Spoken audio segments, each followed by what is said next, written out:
नमस्कार दोस्तों, ये बात सब जानते हैं कि G20 की प्रेसिडेंसी इस साल इंडिया के पास है। यानी जितनी भी समिट्स और फोरम्स होंगे दुनिया के टॉप 20 देशों के बीच, उन्हें इंडिया के द्वारा होस्ट कराया जाएगा।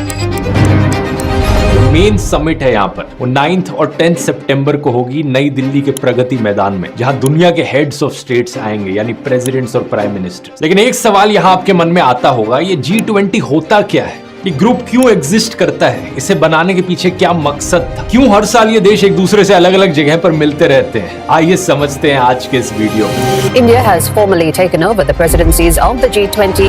G20 की मेजबानी भारत को मिलना एक बहुत ही बड़ा अवसर है। India is readying itself to host the mega event.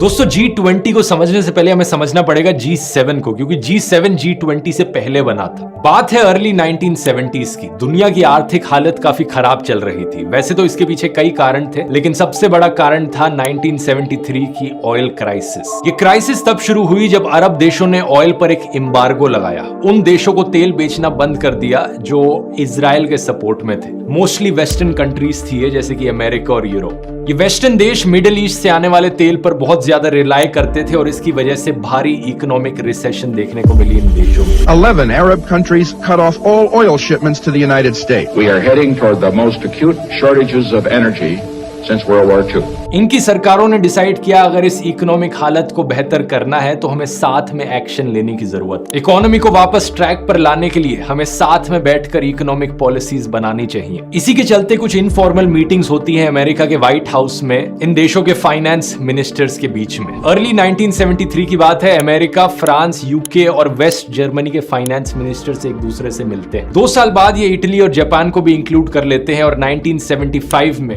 होती है पहली G6 की मीटिंग। ये फर्स्ट ऑफिशियल मीटिंग थी। इसके बाद 1976 में कनाडा भी ज्वाइन कर लेता है और ये G6 का ग्रुप G7 का ग्रुप बन जाता है। ये सातों देश अपने समय के सबसे डेवलप्ड देशों में से थे। इनकी इकोनॉमीज दुनिया की टॉप इकोनॉमीज में से थी, लेकिन इसके अलावा भी कई कॉमन चीजें थी इनके बीच में। इन सभी देशों में लिबरल डेमोक्रेसीज थी जो ह्यूमन राइट्स और इंडिविजुअल फ्रीडम जैसी वैल्यूज को प्रमोट करती थी। पॉलिटिकली कोल्ड वॉर के समय में ये सारी कंट्रीज वेस्टर्न ब्लॉक का हिस्सा थी, तो आइडियोलॉजिकली भी सेम कह सकते हो और इकोनॉमिकली तो ऑफ कोर्स ये सब ऑयल क्राइसिस और रिसेशन जैसी समस्याओं से जूझ रहे थे। तो मेन मकसद इनका यही था, साथ में बैठकर इकोनॉमिक स्ट्रेटजीज बनाना। साल 1998 में रशिया को भी इस ग्रुप में शामिल कर लिया जाता है। G7 G8 बन जाता है। लेकिन 2014 में जब रशिया ने क्रीमिया को इन्वेड किया था, उसके बाद से रशिया को इस ग्रुप से बाहर निकाल दिया गया।